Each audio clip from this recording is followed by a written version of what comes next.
We are live. We are live. Welcome to College Football's Peek Around the Corner with your host, Greg Pflugar. We cover everything in college football because we love everything in college football. And if you do as well, please subscribe to our ever-growing channel. Smash the like button if you like our content. Share the video with your family and friends. If you want to support the channel, hit the $sign, put a comment in, make a donation. We'll get to your comment as soon as possible. Welcome on into the studio that sits on the corner of Keith Jackson Parkway and Kurt Gowdy Avenue. Do not be afraid. Do not be afraid to be a PATC legend in the comments or with the phone calls later in the show. The hammer is dropping soon on Michigan's Jim Harbaugh.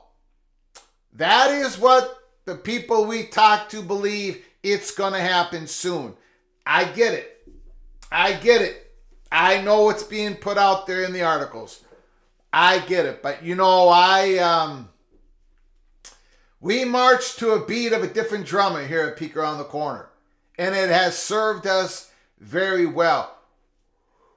Look, yes, Michigan has to the end of the day today to answer back, to give a response, to give their position on what the Big Ten has notified them of, the investigation and the high probability that there's going to be disciplinary action handed out by the Big Ten Conference.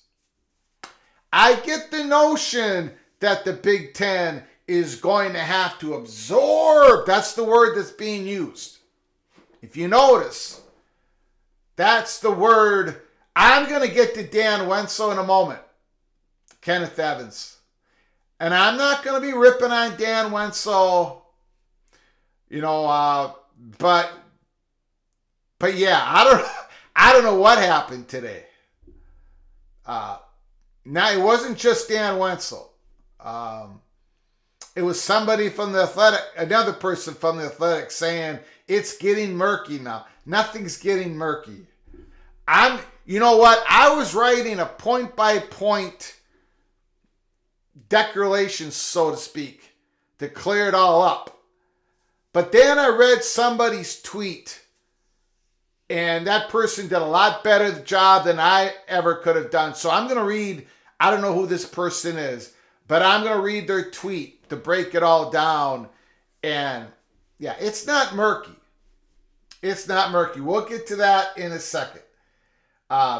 Yes, the Big Ten has to absorb. That's the word everyone's using. They have to absorb what Warden Manuel and the president of Michigan, more specifically, have to say about the notice of whatever you want to call it, allegations, disciplinary action coming down. But we've been told here at Peek Around the Corner, Big Ten is not going to waste any time. The reason for that is because, again, the people who talk to us, which are very, very accurate, they believe the Big Ten is not going to waste any more time because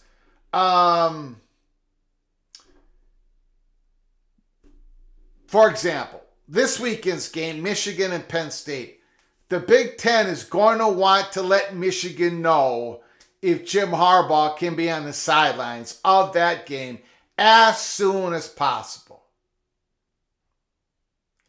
And I'm going to be blunt. There's whatever Michigan responds back to, there's not going to be a whole lot there that's going to change the direction of the disciplinary action.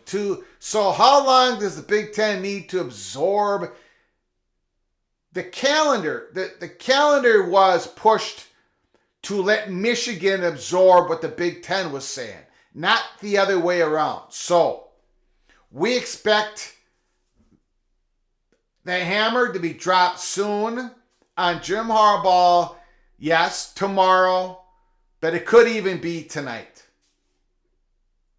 Now, unfortunately, Peek Around the Corner, I won't be around tonight if this story breaks tonight. Let's put it this way. I will not be able to do a live show until real late in the evening. But either way, tomorrow, early tomorrow, late tonight, the hammer is coming down soon. Let me, and also, we're gonna hit this subject for a bit here. We've been saying here at Peek Around the Corner that a 2-game suspension being handed to Jim Harbaugh would not take any other movement, any other time by the Big Ten commissioner. He can do it on his own. He would have to go to the Big Ten board to get more than a 2-game suspension on Jim Harbaugh, and that very well could be happening or has already happened. I know about, we're going to get into the Purdue, Ohio State, Rutgers. We're going to get into that storyline, okay?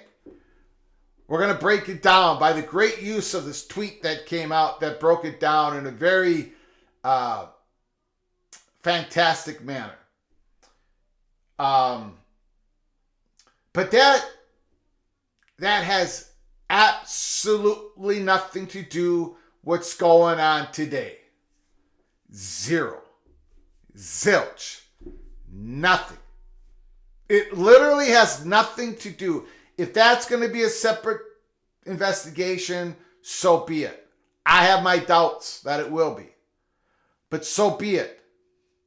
But this is a monster. That's what we've been...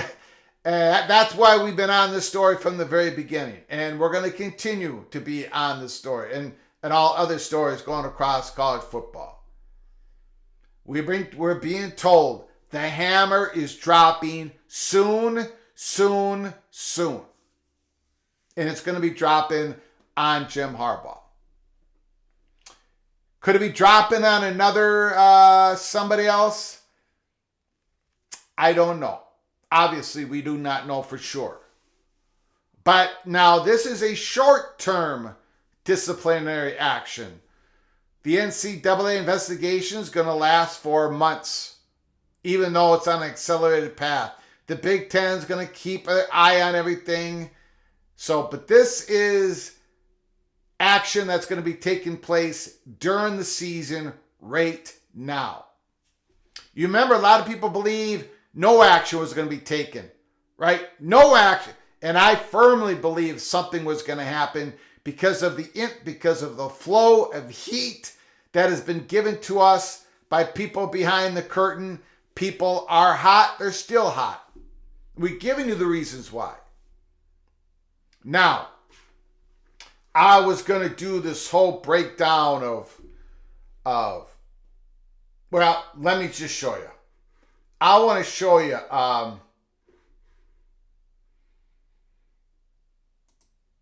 a beautiful breakdown here from the Big Ten Huddle on Twitter. Dan Wetzel saying either everyone's guilty or no one is, when he's talking about the Purdue, Rutgers, Ohio State allegations of Michigan. There's a person who worked at Purdue who gave the information over Michigan, NCAA. Tony Petitti has that information now. I don't know where he's going to go with it, but I thought this was a beautiful breakdown. After reviewing the recent opinion piece by Dan Wetzel, and you can read it, either everyone's guilty or no one is. I believe, in other words, Dan Wetzel is saying either Michigan's guilty and Purdue, along with Ohio State, Rutgers, or nobody's guilty. Muddying the waters, murkying the waters. This is from the Big Ten Huddle. I believe Dan got a few things wrong that I would like to address. I was going to address it. I got a notebook here. I was taking notes. Somebody forward this to me, and this is written so much better than I could have written it. Number one, in the end, they both stole or participated in stealing of the same thing: information on opponents' play signals in an effort to secure an advantage. Dan Wetzel. The answer, again, from the Big Ten Huddle. I don't know who this person is or people. To determine that Michigan stole the same thing that Purdue did is completely asinine. Michigan obtained video that they could review and sync up with a TV copy of the game in an all-22 film. This would be reviewed repeatedly for hours, being rewound and played back at various speeds. Purdue was given information from coaches about what they saw and believed to be correct. This information must be trusted by the giver of the information and cannot be reviewed and checked. Absolutely. I'm just going to continue on.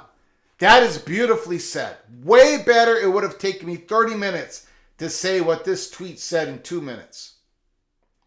Number two, it's just that one was a ski mask bank robbery. The other was an inside job, cleanly wiring the money to the Caribbean. Dan Wetzel. The answer from the Big Ten Huddle. Also untrue is the notion that the stolen information was sent through already with no error after one contest. Connie Stallions had plans to gain information to review 8 Ohio State games this year. For these two things to be even remotely equivalent, Purdue would have needed nearly every Big Ten team that faced Michigan to agree to give them information about their signs. Again, written a whole lot better than what I was attempting to write down for this show today. Number 3, whatever it is, just make it even. Because the actions of Connie Stallions and the actions that Ohio State, Rutgers, and Purdue allegedly engaged in are the exact same thing. Dan Wetzel. Again, the Big Ten Huddle answers, Ohio State, Rutgers, and Purdue did not steal signs from their opponent illegally. And sharing notes from one game, each amongst one another, is not against any rule. Now, it's not against any rule that I've known. I can't find it. Plus, I was told that schools have asked Big Ten compliance a few times over the years, is this legal? And the answer was yes, this is not prohibited. So again, I don't know where it's prohibited in the rules. And I'm not sure Dan Wenzel or anybody else can point to where it's illegal in the rules. If you can, I would like to see it. And then I will explore it. Back to this tweet here. Connie Stallions paid and incentivized others to gain video of multiple coaches every week. The amount of what they did, what they obtained, and what methods they used have no similarities. Number 4.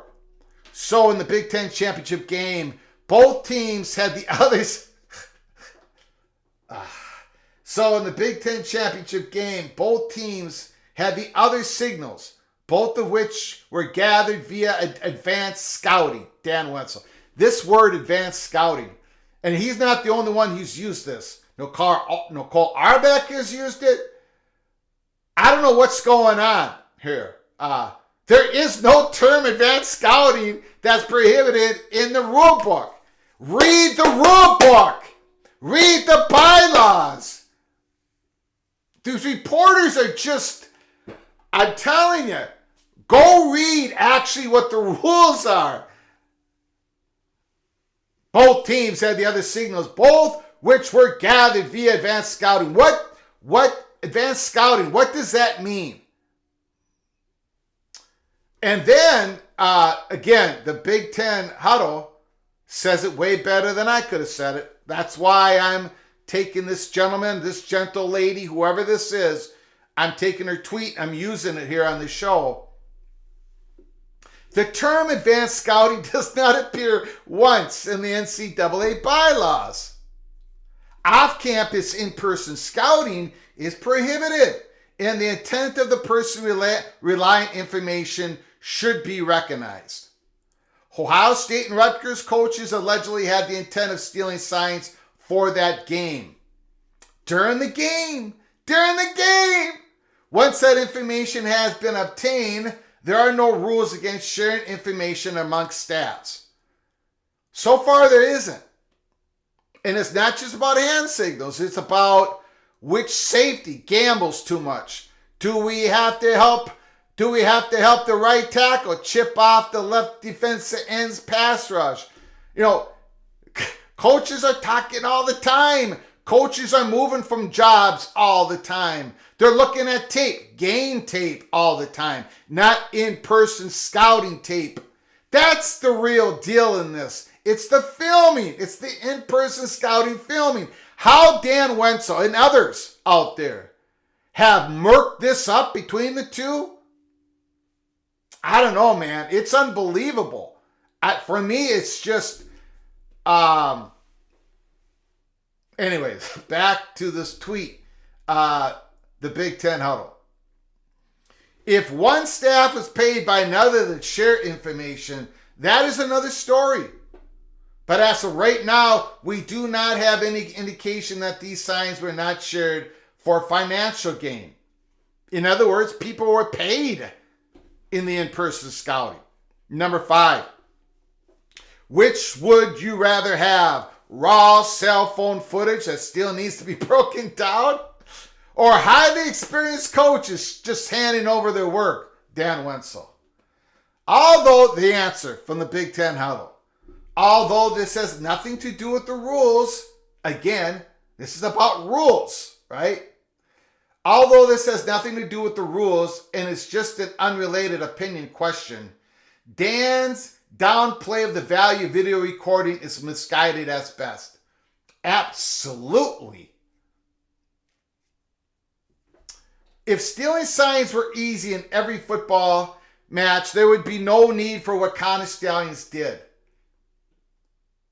However, the environment of a loud stadium, emotions, and other various duties are improperly compared to sitting in a quiet office reviewing film, which, as I stated earlier, can be rewound, slowed, and played repeatedly. They had phones. They were filming across the sideline. They downloaded into the Michigan computer, according to reports. You can slow it down. You can link it up to game tape. You can nail the other opponent's signals like a drum. What the information that Rutgers gave in defensive signals and Ohio State gave in offensive signals, Purdue, it may be right, it may be wrong. This was their best guess of what Michigan was trying to do. But when you have film, in-person scouting, filming the sidelines, you can break it all down for hours. You can nail it. Those two are not the same. Number 6, even if Ohio State and Rutgers acquired Michigan signs via NCAA legal game film or during game action, it doesn't matter. Purdue didn't do that work. The Boilermakers received stolen signs from advanced scouting. They cheated as much as Michigan. Dan Wenzel. That was Dan Wenzel. The answer. Dan is just repeating himself here and using the same wording and reasoning that was easily disproved earlier. Number 7, Dan Wenzel. Additionally, the Purdue person receiving the advanced scouting work. I don't know what this is a made up. Advanced scouting work is not even in the NCAA rules. That's what's so funny about this. Anyways, additionally, the Purdue person receiving the advanced scouting work was almost I can't even say that word. At the very least, an assistant coach. The NCAA investigation sources say hasn't found any proof anyone in Ann Arbor knew how Stallions got so good at deciphering signs. He apparently hid his act. Dan Wenzel. Wow. A lot of speculation and assumed information here. That is poor excuse for journalism. Number 8. Exactly. Number 8. So why is the NCAA aggressively investigating Michigan but not Purdue and others? Because NCAA didn't have the information. I mean, come on, Dan. What is going on here? Did we just lose our minds? So why is the NCAA aggressively investigating Michigan but not Purdue and others? Why is the Big Ten threatening to suspend Harbaugh indefinitely but doesn't seem to care about anyone else, Dan Wenzel? Because Jim Harbaugh's staff clearly broke the rules, and there are no rules stating what the 3 schools did to be against them. Again, you've got to find where the rule is broken. What rule was broken before you go down this road? And it's not just Dan Wenzel. It's others out there. I don't know. I mean, this is why I don't interview people on my show, and this is why people don't invite me, because I would say, have you read the rule book? That's why I got blocked by the guy on Cover 3 podcast. I forget what his name is. But jeez, because I asked a simple question. Have you read the rules? Number 9. All we know is some still unidentified entity hired a still unidentified private investigator to uncover Stallions' antics in the hopes that the NCAA and the Big Ten would do exactly what they did, fall for the okie doke and naively overreact. We don't know this, and Dan makes an immature accusation with little to no basis. The fact these words are even in his opinion piece should relinquish all of its credibility. Well, look, Dan, you don't know what the private investigator is. I don't know. Nobody I talk to knows. I've had people send me stuff on my DM saying, hey, you know who started this private investigator? It was Ryan Day. It was Ryan Day's brother. It was somebody connected to Ohio State. It was somebody connected to somebody who did not like Jim Harbaugh when he was in the NFL. And my question, every time I get a DM, my question is, what's the name of the private investigation firm that got the information? Who is the investigation firm? And the answer is always back to me, I don't know. Well, then how do, like Deadspin with their article today, how does everybody know all this stuff is going on when they can't tell you the name of the investigation firm? My point is this. The NCAA knows who the investigation firm is because they were given the information by the investigation firm. All we know is some still unidentified entity hired a still unidentified. Well, Dan, NCAA knows. We're going to find out at some point. Again, it's just number 10. Charlie Baker has been the NCAA president since March. Tony Petitti has been Big Ten commissioner since May. Neither has much experience with this stuff. Baker was a politician. Petitti mostly a television executive. The answer from the Big Ten huddle. Both were hired and met qualifications for their jobs. To question the previous employment is ridiculous. Oh, and let me add something else. There's the rule book. You can read it. In-person scouting is prohibited since 1994, and filming your opponent in the season, your future opponent, is prohibited.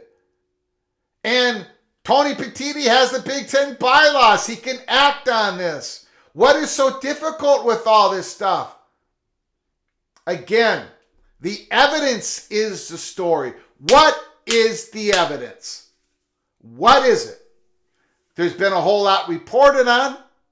Maybe only 90% of that is true. I don't know. Maybe only 50% of that is true. I don't know. Maybe 100% of that is true. And maybe there's a whole lot more of evidence that we don't even know about. We just found out from a report, if it's true, that up to 65 people were involved in the Conner Stallions in-person scouting for Michigan. To say, oh, what these guys are too inexperienced, they haven't been on the job so long, therefore, what is this?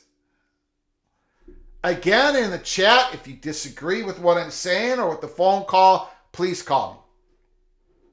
I love when we disagree, but I want to thank whoever is the Big Ten huddle, whoever that is. If anybody knows who that is, please DM me.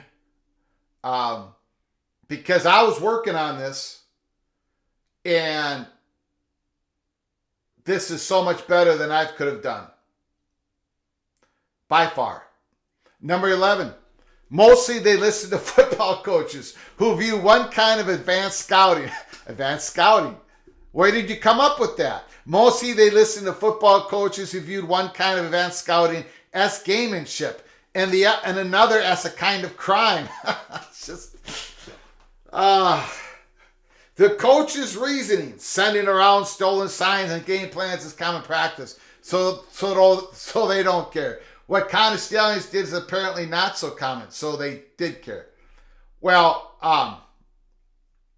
look, Dan Wenzel, I'm going to tell you something, and everybody and all the other reporters that are kind of confused about this.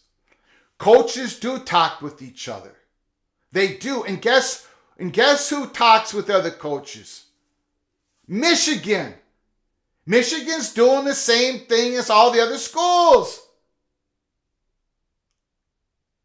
Coaches that know any coaches from a past life. Michigan's talking. We're all talking here. And that's been going on since 1994 and well beyond 1994.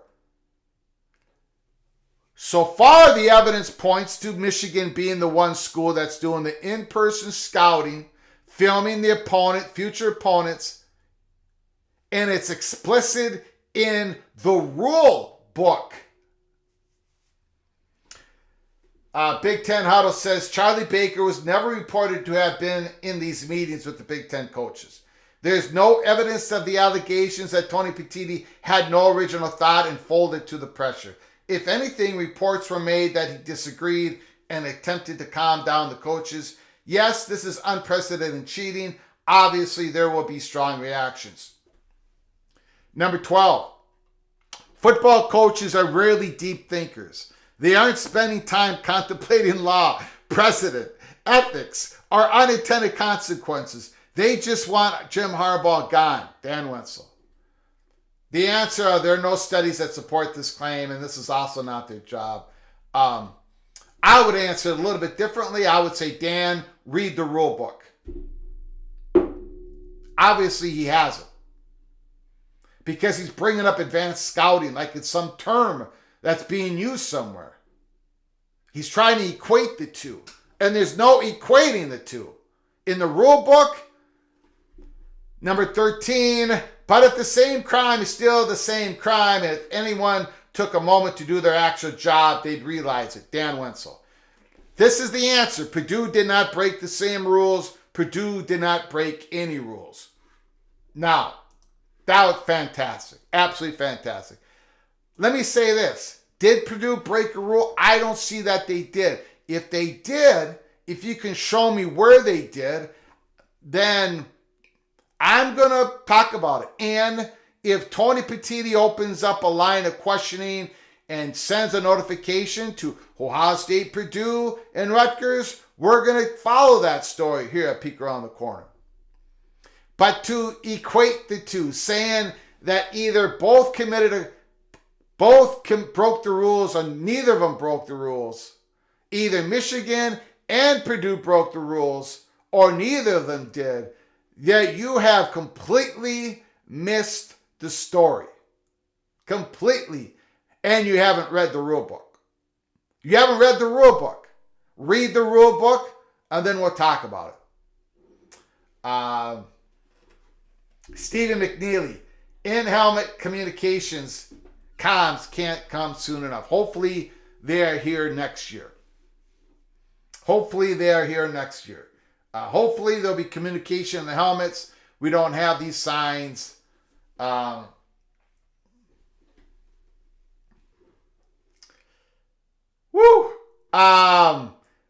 me thank everybody for coming on in.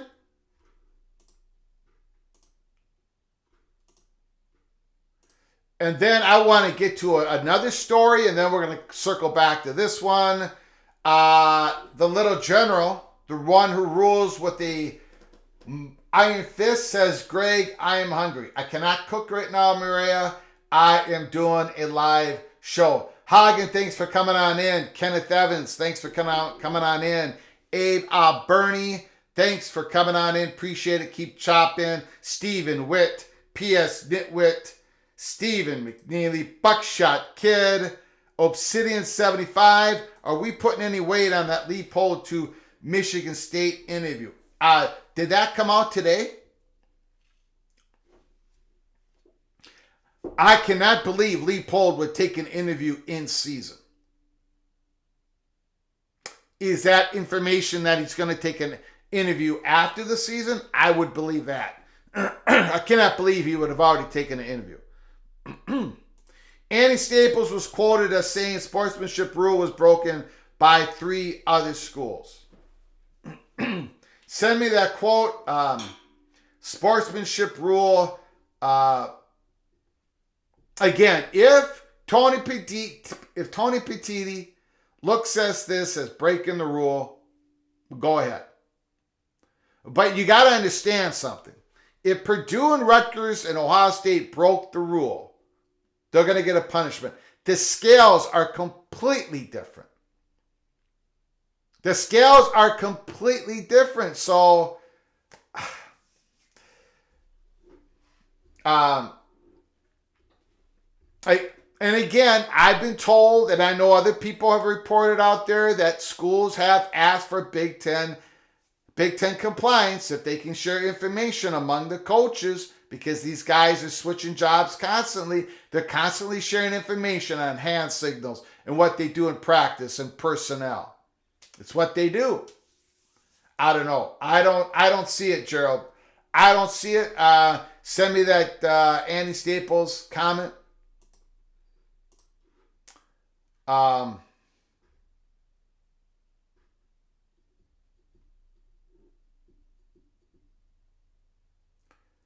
Reported on Twitter by Justin Spurl. Okay. Did he say if that was during the season or after the season?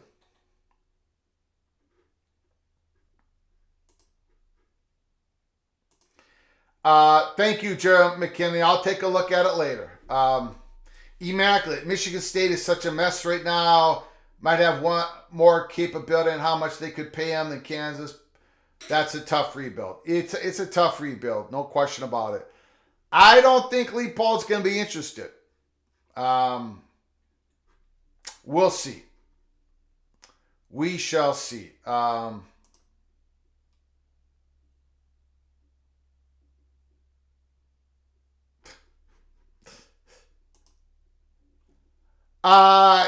Thank you for the person who sent this to me direct message. Michigan House of Representatives, dear Mr. Pittini, as members of the Michigan legislature, we write to you today to urge you to act prudently and refrain from taking any premature measures against one of our state's universities, including their athletic program, football team, or coaching staff. These individuals are our constituents, and we feel the need to ensure they're treated fairly. I'm not going to read the rest of the letter, but Michigan House of Representatives giving a letter to Tony Pittini saying, hey, we urge you to act prudently. In other words, slow down. Let us get through this season first. What we've been told at Peek Around the Corner is that the hammer is dropping soon.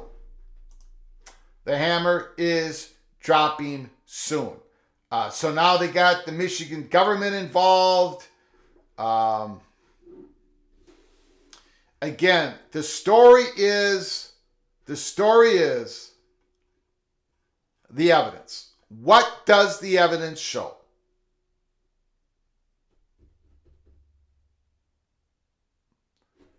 What does the evidence show? Is the reports true? Partially true? Is the evidence even more overwhelming? I got it. I didn't want to say your name out loud if you didn't want me to say it. PSU Nitwit. Thank you. And again, you see Leopold was interviewed yesterday. Wow. I would have a very difficult time believing that. I would have a very difficult time believing that. Again, you see all the pressure that Michigan's doing, right? But you don't see the pressure that is with the other 13 institutions. That's the Tony Pittini has political cover inside the Big Ten. If the hammer wasn't coming down on Jim Harbaugh with all this evidence, the hammer would probably go down on Tony Pittini about 6 months from now. He serves as the Big Ten commissioner at the pleasure of the Big Ten presidents. And the Big Ten besides Michigan, there's uniformity in this. People are hot. You think Michigan are hot? Okay, but people are hot.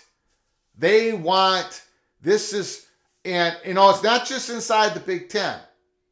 You've heard the reporters outside the Big Ten. You've heard even Paul Feinbaum. People are saying that this is way out of bounds. You've heard coachings. You've heard current coaches say it. Nobody would. And, of course, there's no direct knowledge that Jim Harbaugh was involved in this. But he's still going to get hammered because it was his staff, a staff member, at least one of them, that conducted this. And it went on for a long time, involved many games, involved 65 other people, and involved thousands and thousands and thousands of dollars. Where did Connor Stallions get it? And plus, you have the nuclear bomb of this story. Connor Stallions being on the Central Michigan Chippewa sideline where he wears his sunglasses at night. And how did he get on the sidelines? Because he did not get there alone. So,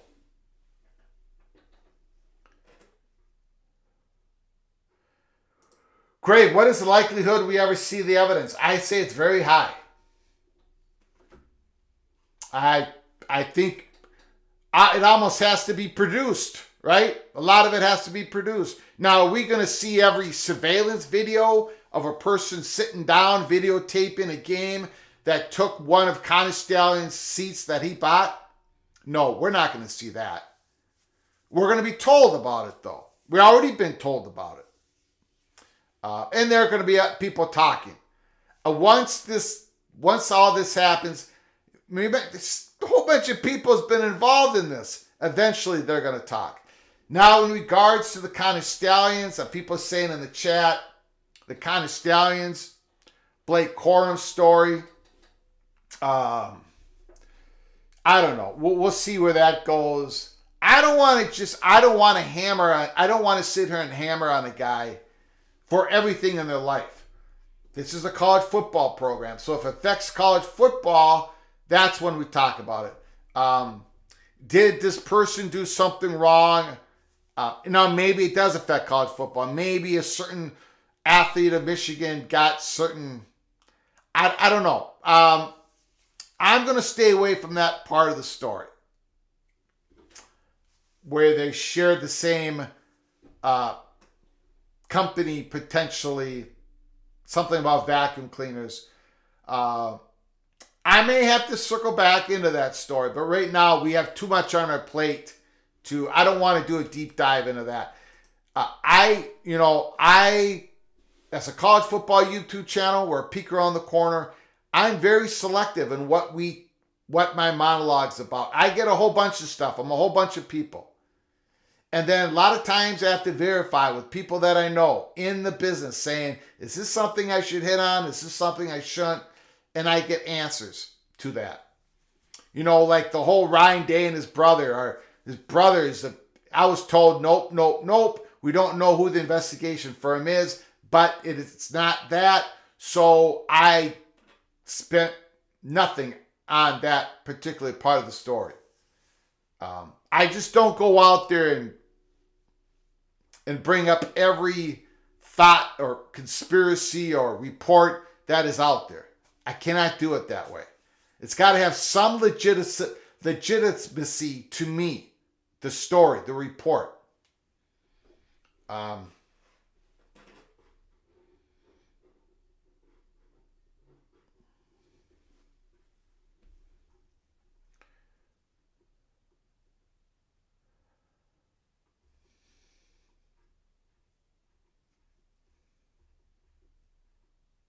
And that's the thing. P.S. Nitwits has got a feeling that the scandal is going to be much bigger than anyone thinks. It very well could be. The Michigan legislature, House of Representatives in the state of Michigan, just said Tony Petitti to be prudent. They have no idea what Tony Petitti has in front of them. Michigan now has an idea of what Tony Petitti has in front of him. Reporters don't know what Tony Petitti has in front of him. All I can tell you is people who talk to me say they expect the hammer to drop soon. Because acting prudent sometimes is acting where you've got to act, right? Where you have to make the decision. Now, I want to get into something else here real quick. Give me a moment. I don't want to go through the whole story. I do not want to go through the whole story. Again, if you're new to the channel, please subscribe to the channel. Hit the notification bell.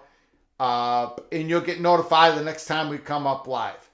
Please smash the like button if you want me to get to your comment as quick as possible. Please hit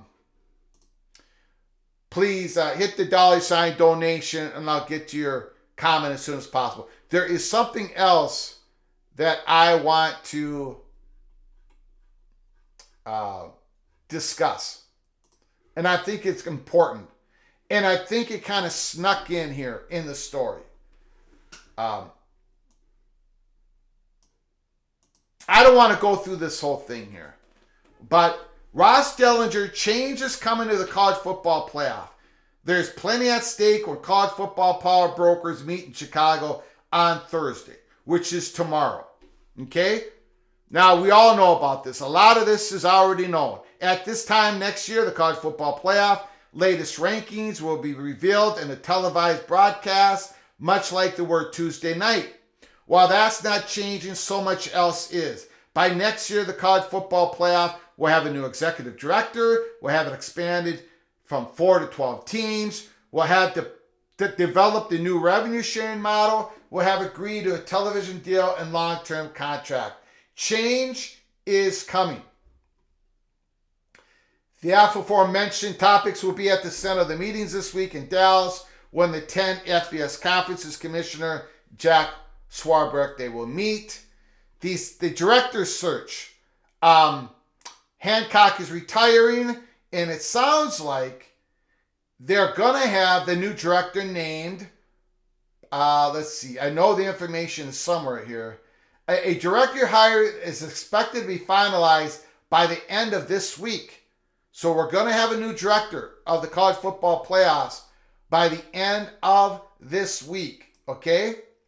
I'm trying to get through this as fast as I can because there's a couple parts I want to focus on. The expansion format. We're at 6+6, right? 6 automatic qualifiers, 6 at-large berths. Only conference champions are eligible for a first-round bye, top 4 seeds. Seeds 5 through 8 are first-round have games, home games on the campus, and a rotation of 6 bowls host quarterfinals and semifinals. Change coming. Now, here's one part I want to focus on. Commission has created the 6+6 format based around there being 10 FBS conferences. 5 Power 5, that's no longer the case. There is momentum to reduce the number of automatic qualifiers from 6 to 5 and increase the number of at-large from 6 to 7. A 5+7 format change with 9 leagues, 4 power leagues. Okay? A 6+6 format would grant access to a second 2 group of 5 conference champions. Now, Greg Sankey said that he cannot justify such a thing. Okay? However, there may be complications in the change. Greg Sankey said, we can't have a 6+6. Now it's got to be a 5+7. 5 automatic berths, conference champions, one of them being a G5 champion, top-ranked G5 champion, and 7 at large. Now, the debate, a change in the format before the current contract runs out in 2025, and we've talked about this at Peek Around the Corner many times, must be a unanimous decision among the 11 members of the CF board, the 10 FBS conference commissioners, and Jack Swarbrick. That is where things get tricky. The Pac-12, despite league dropping to 2 members next year, retains its voting privileges. Any format change to 5+7 with a likely move to rule the Pac-12 champion, either Oregon State or Washington State, ineligible to receive an automatic qualifier as a conference champion. Will the league stand in the way? Here's the point I want to get to. There is another hurdle as well. The American Athletic Conference Commissioner, Oresco, and AAC leaders want the 6+6 format to remain for the final 2 years of the college football playoff contract, which runs through the 2025 playoff. However, in interviews with Yahoo Sports, Oresco has said he is open to agreeing to immediate format change as long as the group of 5 is guaranteed an automatic spot in the college football playoffs in the long term. Remember, the playoffs existence expands just 3 more playoffs. There's no binding agreement after the 2025 season for both the playoff format and the television contract. So what we've been saying from the beginning here at Peek Around the Corner, this is the time for Mike Oresco and the other G5 conferences to make a deal. They cannot go from 6+6 to 5+7 without the approval of all the G5 conferences. All 5 of them. So you can trade. You can say, okay, for 2024 and 25, we'll go from 6+6 to 5+7, but we need your guarantee that we have playoff access way beyond into the future. Later in this article, let me see if I can find it. I'm not sure if I can find it. It talks about the network stuff. It says that a decision's going to be made here by the end of the year, this calendar year. So in other words, the G5 schools are going to know by the end of the year what their future is when it comes to playoff access. If the autonomy conferences go to the G5 conferences, commissioners, and say, okay, we'll agree, we'll go 6+6 to 5+7, and then you guys will get access, one spot to the playoffs as far as the eye can see, way beyond 2026. We'll do that. G5 conferences will know then. Will know that they have a future in the expanded playoffs at the highest level of football competition. But if it doesn't happen, if the Big 12, the Big 10, the ACC, and the SEC are not willing to make a deal, if they say, okay, we'll leave it as it is, we'll go 6+6 for 2024, 2025. G5 conferences will get 2 conference champions in the expanded playoffs for 2024, 2025. We're fine with it. Okay, we don't want to make a deal. We'll go with the next 2 years like that, 6+6. If that happens, then the G5 knows that they're not going to get playoff access beyond 2025.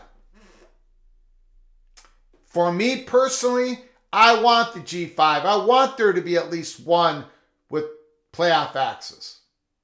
That's my personal opinion. But we're going to know. We're going to know by the end of the year. G5 schools, the conferences, the institutions, the athletic departments, the fan bases are going to know if they're going to get playoff access beyond 2025 by the end of this year.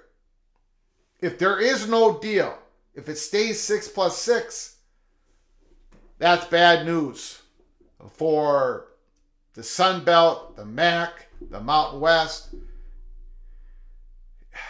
If there is no deal, but if there is a deal, if it drops to 5+7, then the G5 schools have that security of being in the expanded playoffs at the highest level of college football. I just wanted, there was other important parts of that article. It talked about potential revenue, networks being involved. Now it looks like it might be limited to no more than 2 networks having the 11 playoff games, and the effects of SMU. Maybe SMU will not get the autonomy school the same rate of payouts as the other autonomy 4 schools are going to get. So it has a whole bunch in there, but I'm not going to go through it all. We've been through it all a lot over the last 6 months. We have focused on all issues, college football. We focused a lot on that. But I think what really rang out from this article is G5 schools are going to know their future when it comes to playoff access at the highest level of college football. They're going to know it by the end of this calendar year. Deal or no deal. G5 schools, you want to make a deal. You want the other side to accept the deal. Go 6+6 to 5+7 for the next 2 years, and you've got your access guaranteed beyond 2025.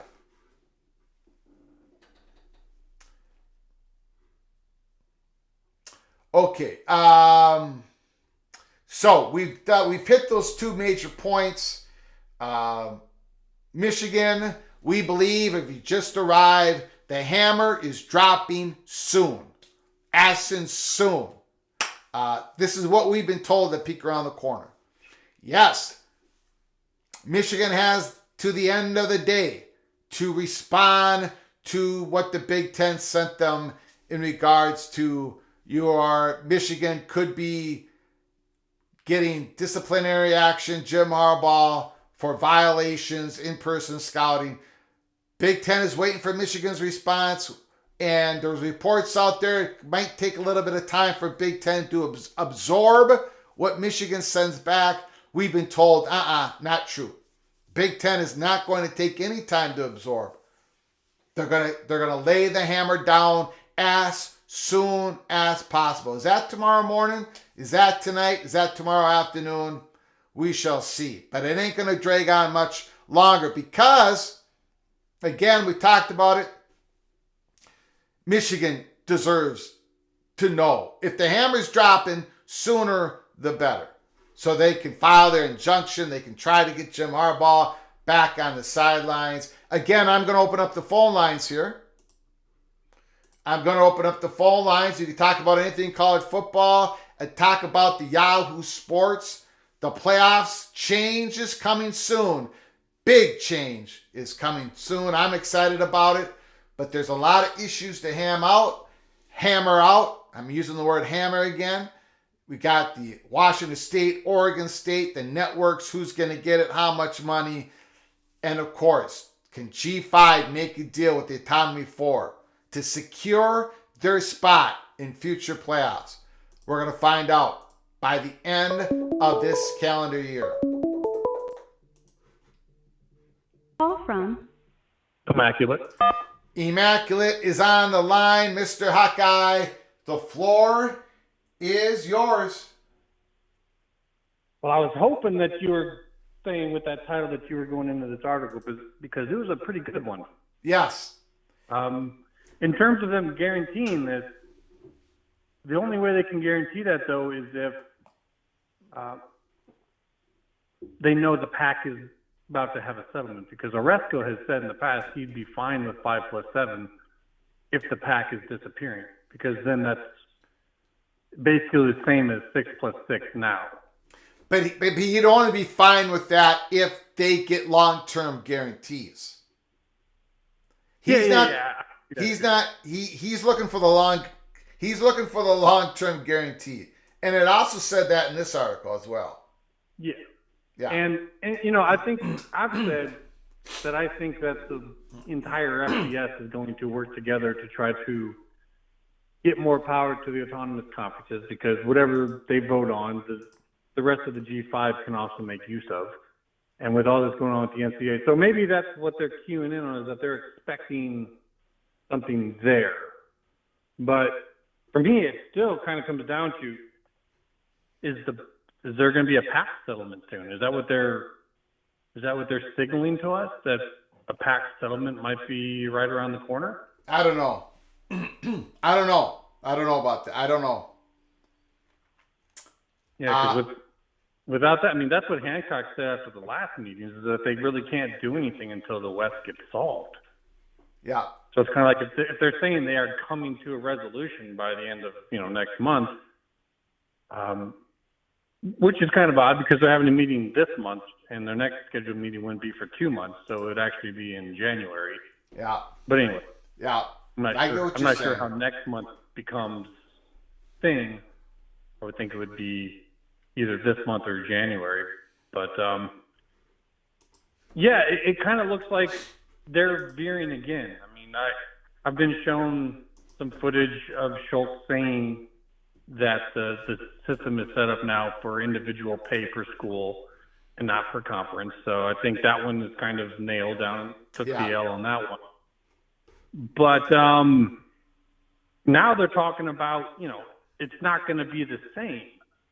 And certain conferences might have more weight. I mean, are we talking maybe possibly even within the P4, the A4? Possibly, yeah. Possibly. I know that's probably going out pretty far, but that's kind of sounding like what they're signaling here, at least. Yeah, let me see if I can find that. I did read that as well. It wasn't clear. No, it was definitely, one of those, planting a seed type of comments.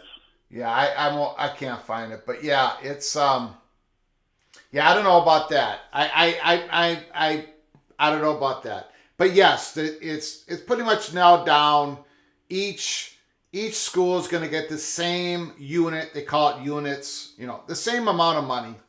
Everybody's going to get the same flat fee, playoff distribution money. And then if you make it to the playoffs, and the farther you go, the more money you're going to make. But everyone's going to get a cut. The money that they were talking about isn't the money I thought that they would each get. So I thought it would be higher. I don't think they really know. It is. They didn't. Here's the problem with how he wrote this. Now, he's covering his butt because he doesn't want to come out and put out anything that might change. But there's no way. Like, his numbers of 5 to 6 million is based upon this tournament, the 4-team tournament, the 3-game tournament. The $460 million payout is based upon this. That's what ESPN still has rights to going forward. It's the championship game and the 2 semifinals. The other 2 rounds before that, that's up for bidding. So they don't really know exactly how much it's going to be worth. So, guys like this, they probably just don't want to put a number to it. But that's where I come in and I'm saying, well, if we're just looking for like a baseline projection. You're going from 3 games to 11 games. Now, I know people are looking into the championship and semifinal games are worth more than the previous rounds, but we're still talking about a product here that has a very low supply and a very high demand. And now we have, by reports of this, you saw the listing of all the different networks and whether they're involved, plus more.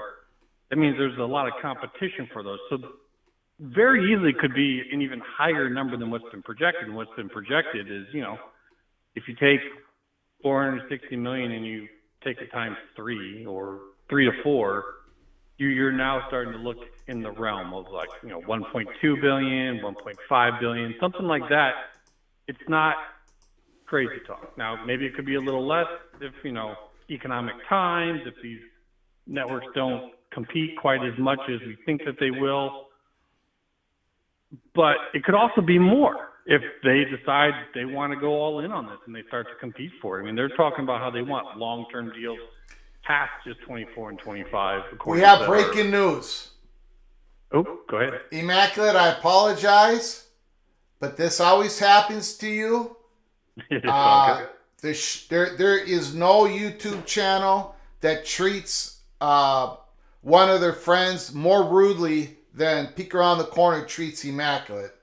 It's probably because I'm a Gopher and you're a Hawkeye. It might be. And I'm jealous and I'm bitter and I'm all that stuff. But we got breaking news. Adam Rittenberg. Michigan has sent its response to the Big Ten. A school officials tells ESPN. Commissioner Tony Petitti now must decide how to proceed with potential discipline. Breaking news. That just happened 2 minutes ago. And according to what I was told early today, Big Ten is not going to need to absorb. Now, there may be another reason, maybe, you know how it is. Like, maybe Tony Petit is not in his eye. There's a lot of variables to when this happens. But the idea that they have to absorb this, I was told is no, because they kind of anticipate what Michigan's going to say. And the problem I have with this story is, much like the Colorado thing, everyone's saying the same thing behind the curtain. Who's talking to me? Big Ten is hot. They demand action. This is horrible, yada, yada, yada. So that's the only way that's the only thing I can put out to you guys. I'm not getting the other, so I think, could be wrong, but this thing's going to happen definitely no later than sometime Thursday. It could happen sooner. Immaculate, I apologize. Again, the floor is yours. Well, on this, I find it interesting that we have this come out. So, Michigan folks told him, put this out there. And at pretty much the exact same time, we have another source coming out and putting out what the state legislature sent. So, yeah, what folks are seeing here is kind of a coordinated media usage to try to cause pressure on the Big Ten office. And because now they don't get to sit on it. I mean, it's been said to them, everyone knows ball is in their court. Everyone's looking at them. The timer is set. Everyone knows that now Michigan legislatures are basically using veiled threats on the conference. I mean, this is a court hearing being played out in public because this isn't a court of law situation. This is a court of public opinion situation, and public opinion is going to have an effect on this. So, yeah, with that being said, that's quite interesting that both of those came out in close coordination. Yeah. Death, taxes, and Greg interrupts Immaculate. Yeah, you saw that. Yeah, that's pretty good. Yeah, I don't know. I mean, the Michigan stuff, it's really just kind of hiring and taxing, and hopefully this leads us to some type of resolution. I mean, I have my thoughts on what could happen, but at this point in time, it just causes argument and frustration for folks. And so I just hope that the headquarters does come up with something. We find out. My guess is we probably won't see it once again until after this weekend and after the PSU game. I don't think so, Immaculate. I don't think so. Yeah, I mean, with this much pressure that Michigan put on them, it's almost like Michigan wants to get an answer before this game. Yeah. If that makes sense. Yeah. We are hearing pressure from Michigan, but take it as a grain of salt if you wish, but the pressure coming from the other side is absolutely enormous, and it just so happens to have gobs of evidence, at least what I'm being told. So, I think that the title of the show is "The Hammer's Dropping Soon." That's what we believe. So we'll see. Yeah, and I'll finish on the other stuff. Kind of lost train of thought on that, but sorry about that. When tomorrow? No, it's fine. This was big news. Tomorrow is the CFP meeting, right? Yes. Yeah, I would expect tomorrow is going to be a big day. Even if they don't get anything finished, the heat is on and the pressure is on.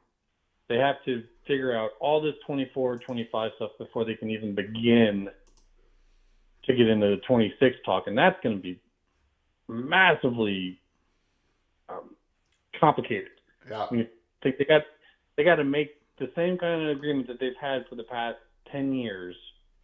Well, actually, it'll be 12 years when it's over. And they have to do it in this atmosphere. I can't even imagine how difficult that negotiation will be once they can finally do it. And everything that's going on now is keeping them from even getting started. So, I don't know. I hope you're right, and I hope what they're saying is right, is that we'll start to get some finality on all this, because that's really all I want to see is some finality, because everything is just on hold right now, and that's a little stressful. So yes, we'll see how it goes. And maybe we'll be talking again tomorrow. We'll see. Got it. Thank you, sir. Appreciate it, Immaculate. I think we will be talking tomorrow. Brett McMurphy, as required. Michigan responded to the Big Ten's letter of sign stealing allegations this afternoon. Sources told Action Network headquarters. First reported by ESPN Rittenberg. Michigan now awaits for any potential penalties from the league and Big Ten Commissioner Tony Petitti. Whoops. So, there it is. Now we wait.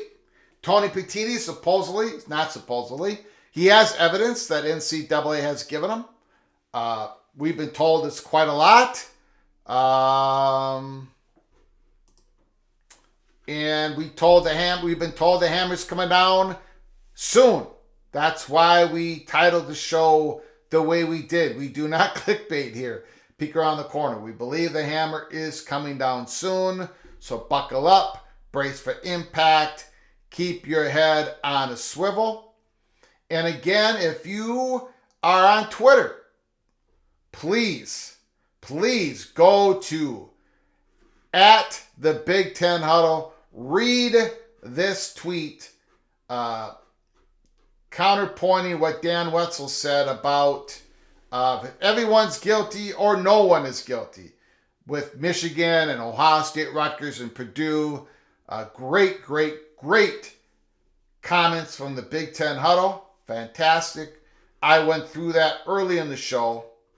If you have any time, please do that again. Go read that.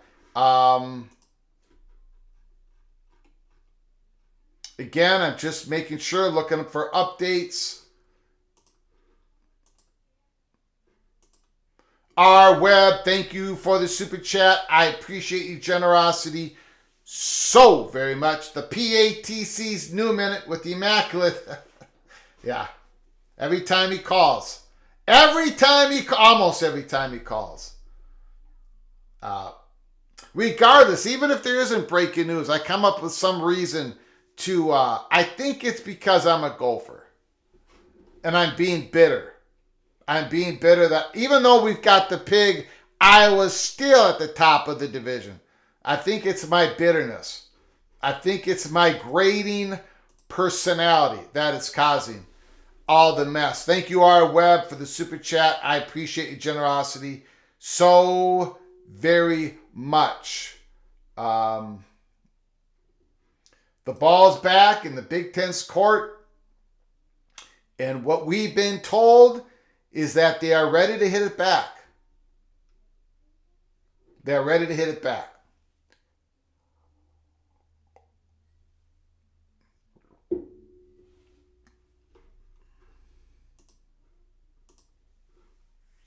Crazy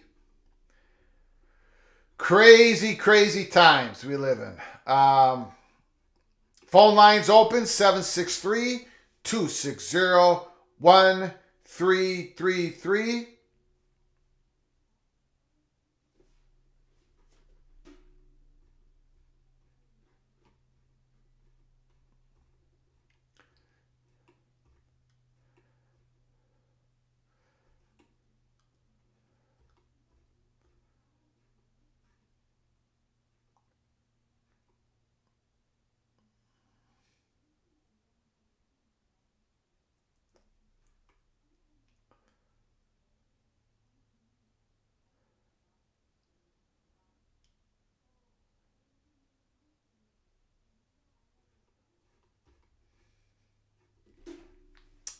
I'm just looking for the comments.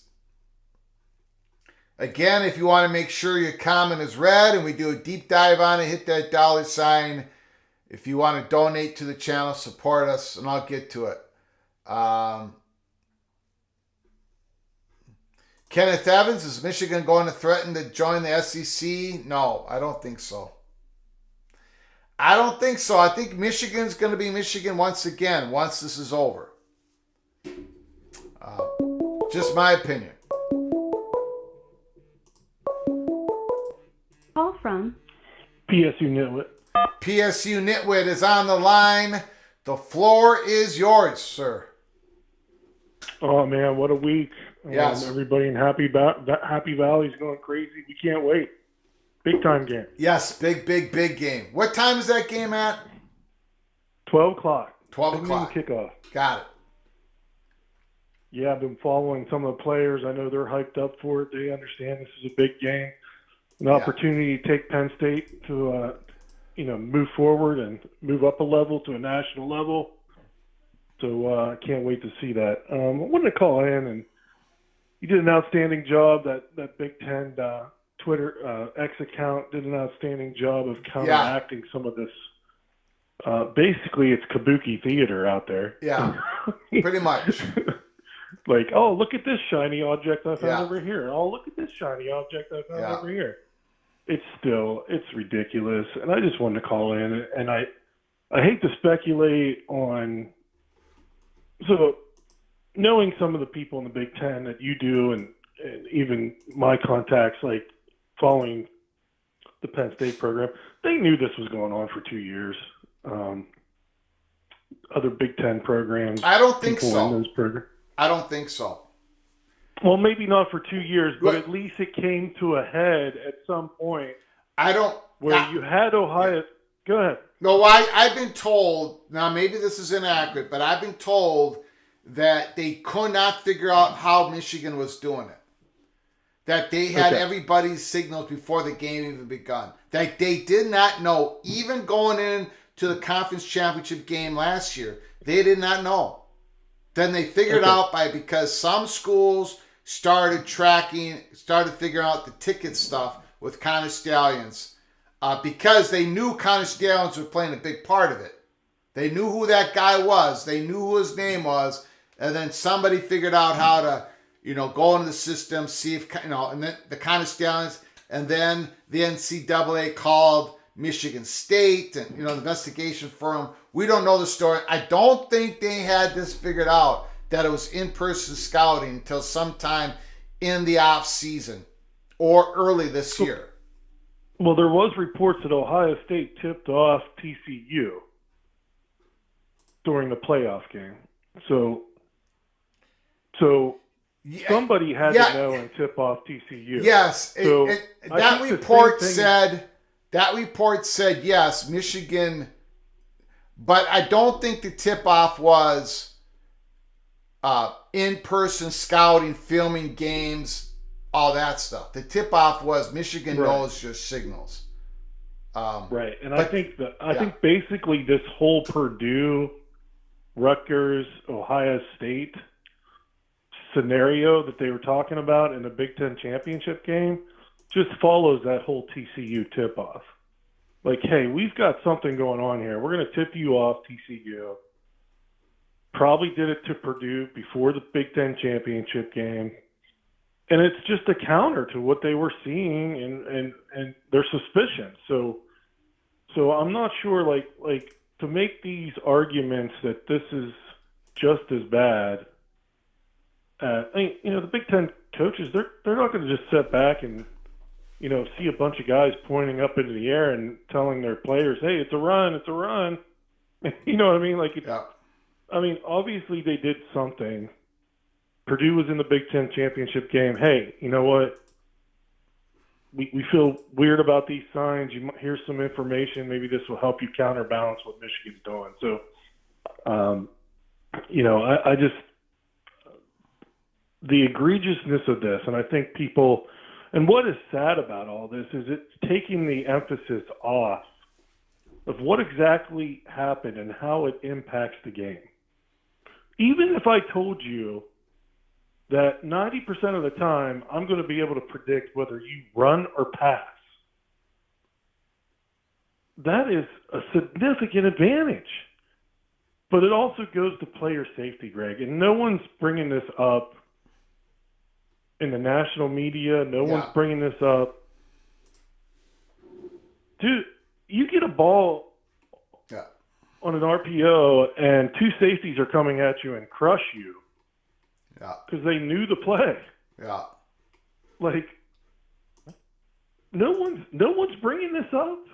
No one's saying, hey, wait, this is, it's not only a breaking the rules scandal. It's like, what are we doing here? Like, this could have potentially injured players playing in the game. Like, and there's just so many different things that go on that, I watched that Penn State game again with Michigan last year. We were leading at halftime. All of a sudden, they were able to call the right run plays that took off for 4 touchdowns. It makes you wonder, right, Greg?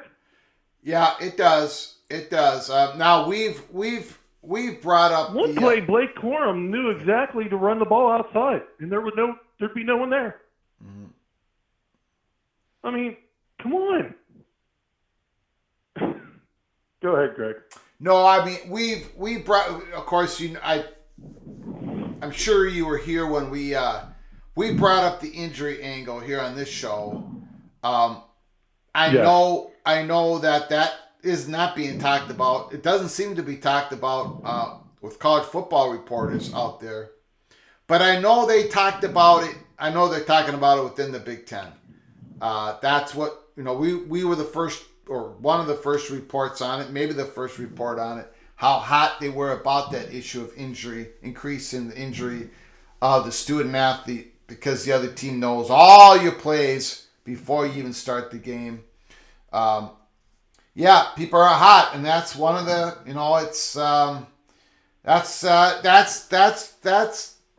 that's the number one thing in regards to, does Tony Petitti have the grapefruits to come down in Jim Harbaugh?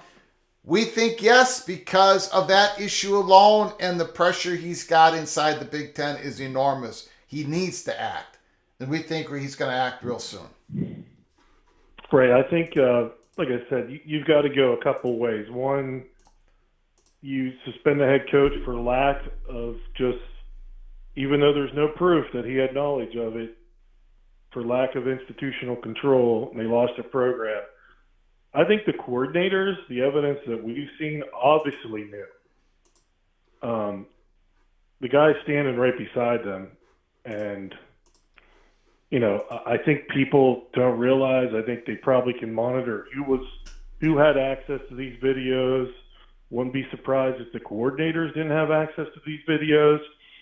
So, I'm hearing rumors that it might be multiple staff people. You could go not suspend Harbaugh, but suspend other people involved that were closely more involved with the Connor Stallions situation. So I'm just putting that out there. No confirmed reports, but I think when they bring the hammer down, it's just not going to be. I don't understand the focus on Jim Harbaugh either. The guy was in the ear of the coordinators. Yeah. Coordinators were looking at these phones. It was probably the coordinators that kind of arranged all these things. I mean, think about it. How did Connor Stallion know what game to go to? Who was telling him? You know what I mean? So it'll be interesting how it plays out, Greg. Yeah. But again, I'm really sad as a college football fan. Yeah. That it's taking the spotlight off of this big game. It's going to happen at 12 o'clock on Saturday, and it's a big game for our program. It's a big game for our players that went through that last year. Yeah. That were up at halftime. Yeah. And 4 big long runs. You remember that game, right, Greg? Yes, I do. Because I had Penn State. Yeah. We were up at halftime, and 4 big long runs. Yeah. Sealed the deal. So, did it take a half to figure out, hey, we're matching these up? I mean, that's where you get into it creates this cloud over it, right, Greg? Yeah, it does. If you're not going to address it, I can't see how they can address it. So because now you have people questioning it. People, you think people in Vegas would be happy about that? No, definitely not. So if you had Penn State and the people in Vegas, would they be happy that there was some signal calling, sign stealing, things going on in that game?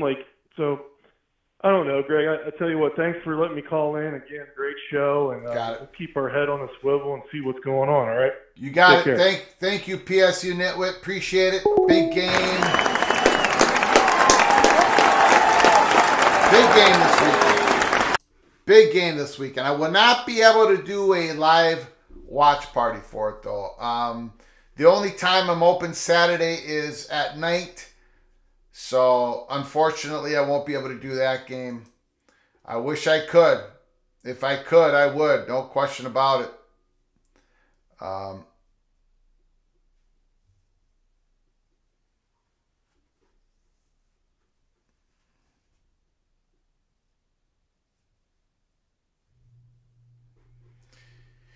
If they bring the hammer, the Big Ten will become the Pac-12 version 2.0.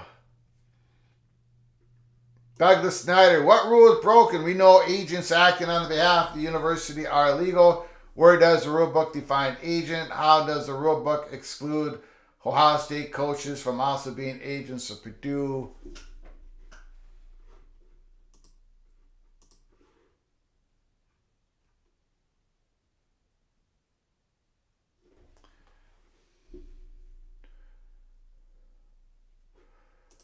What time is that? I only can do a night game. If that's a night game, I can do that one. And if it is, I'll definitely do that one. You did good, PSU Nitwit. You did great job. Awesome.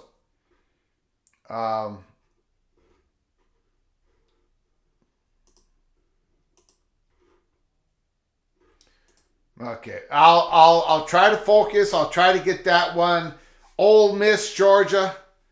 That'd be a great watch party game to do. I can't do the morning one and I can't do the afternoon one. Beautiful. Beautiful. Thank you, sir. Thank you, Mark Tech. Thank you, Hagen. Appreciate it. Call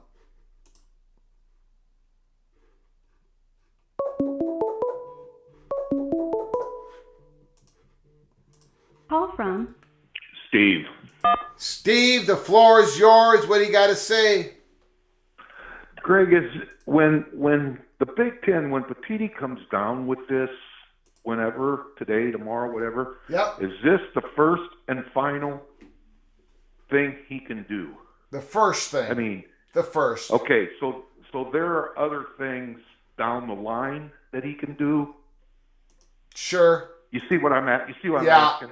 Yeah, I think this is the first thing. But you know, it's probably it's. I'm not saying there's going to be more down the road from the Big Ten. There's definitely going to be more down the road from the NCAA. Right. Yeah. No, I'm asking you specifically from the standpoint of the Big Ten. Yeah. You know what I'm saying? Yeah. That he can say this is my first ruling, maybe possibly rulings to come in the future. Can he do that? I guess the best way to ask that. Yeah, I wonder, Steve, if we'll get whenever the hammer drops here. Mm-hmm. We'll probably be with some sort of declaration, some sort of letter, and I wonder if at the end of that letter it will say more to follow, if more, something like that. Yeah. Hopefully Other we'll get rulings some maybe clarification. pending or yeah. Okay, because I didn't know that first and final ruling, everything moves on from there.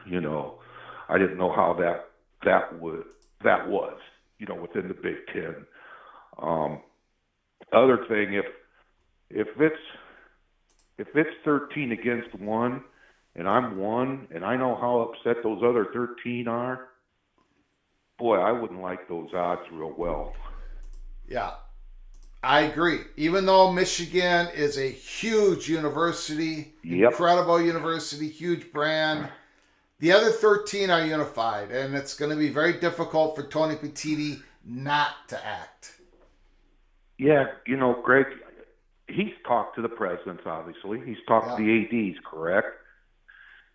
He's talked to the coaches. Am I correct with all those assumptions, or Petiti? What was that? Petitti's talked to the presidents. Yes. He's talked to the ADs, and he's talked to the coaches, right? And he's talked to Michigan. Yep. And he right. Yeah. So He's doing a lot of due process. Yeah, but I guess the point, I don't know how well I'm going to make. The point is, this goes, and you're talking about how upset the other 13 are. This goes deep as far as what potential evidence is there, right? Yeah. I mean, it just goes, there's layers upon layers of this thing that just doesn't point to ultimately being in Michigan's favor, does it? Yeah, I got a feeling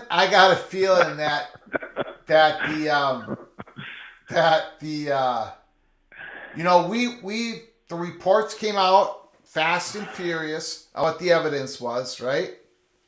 Yeah. We haven't heard all. I don't believe we've heard all that they have, right? They probably have I wouldn't more. think so. Especially with the NCAA being involved. Maybe some coaches came and said some things that we have no idea about. You know what I'm saying? Yeah. Yes.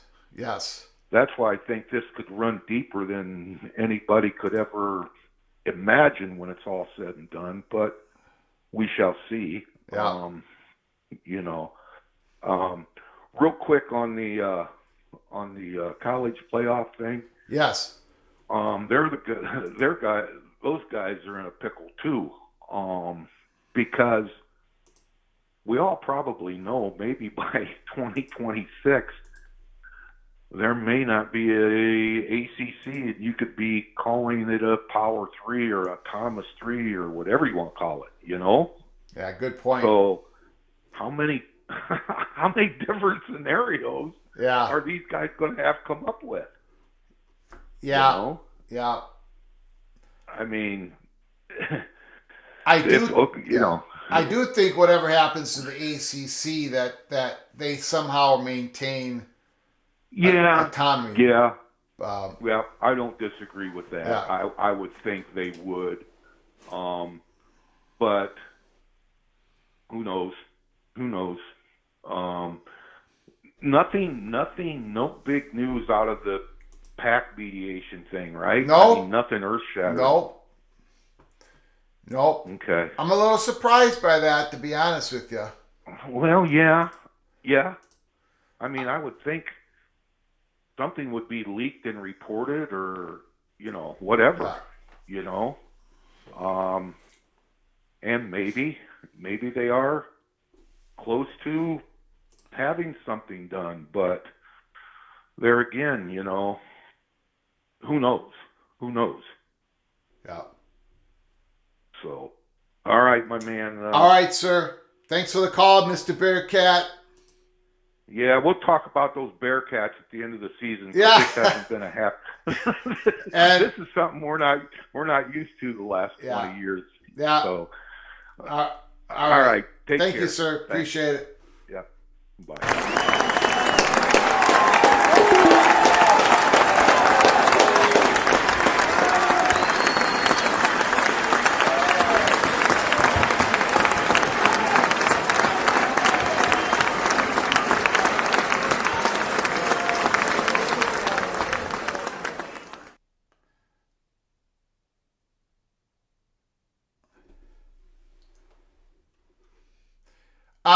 Watch party, Louisville, Virginia, tomorrow night. I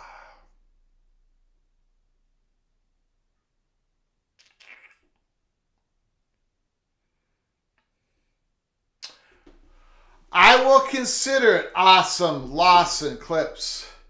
I will consider it. Iowa State, BYU, 9:15 Central.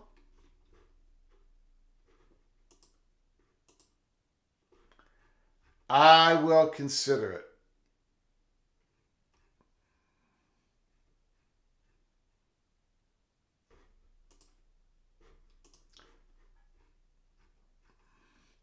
Yeah, I don't know about this report that Leipold met with Michigan State. I'm having a hard time. I'm having a hard time with that.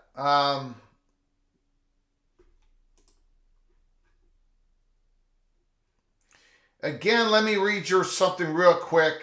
CBS Sports article just went out there. Michigan lawmakers urge the Big Ten from taking premature measures against Wolverines amid a sign stealing scandal. The lawmakers penned a letter to the Big Ten Commissioner Tony Petitti with their request. 11 Michigan State lawmakers have penned a letter to the Big Ten Commissioner Tony Petitti urging due process. Well, I think, I don't know. I mean, if Tony Petitti has a whole bunch of evidence and he's talked to Michigans, talked to the coaches, talked to the presidents, talked to athletic directors, this is not a court of law. This is not a criminal case, civil case. This is a Big Ten, the bylaws state that Tony Petitti has the space, the authority to act on it.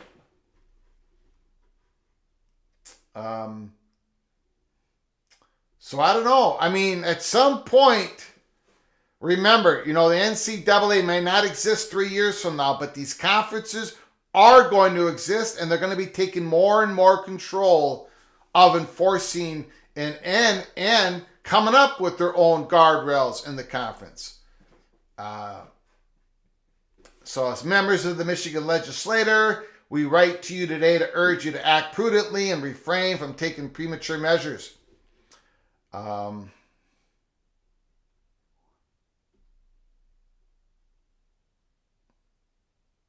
Coaches and administrators at other Big Ten institutions have reportedly urged Petitti to take disciplinary action against Michigan for violating the league's sportsmanship policy.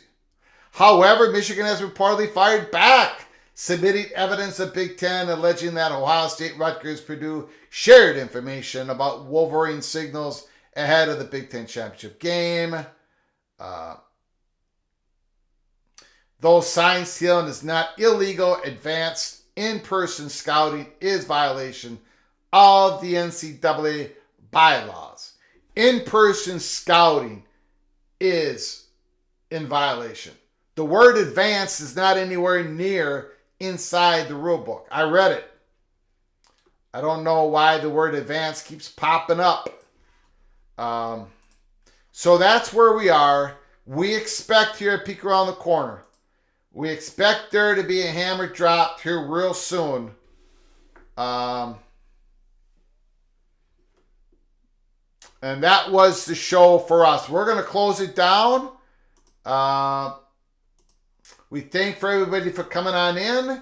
2 major stories. We expect the hammer to be dropped soon on Jim Harbaugh. And the second thing was the college football playoffs. Pretty interesting information on the Yahoo Sports Ross Dellinger article. One of the things I focused on was the G5 schools. I think they're going to learn by the end of the year where their fate is. Can they make a deal? Can they make a deal with the autonomy conferences to make sure that they have playoff access at the highest level of college football beyond the 2025 season? I want to thank you all for coming in for this show today. Before you leave, please subscribe to our channel. Hit the notification bell so you get alerted the next time we come on live. It could be at any point. So stay close. Stay tuned to Peek Around the Corner. And please, before you leave, smash that like button. Until next time, from all of us at PATC to all of you, please, you all take great care of each other. Thank you.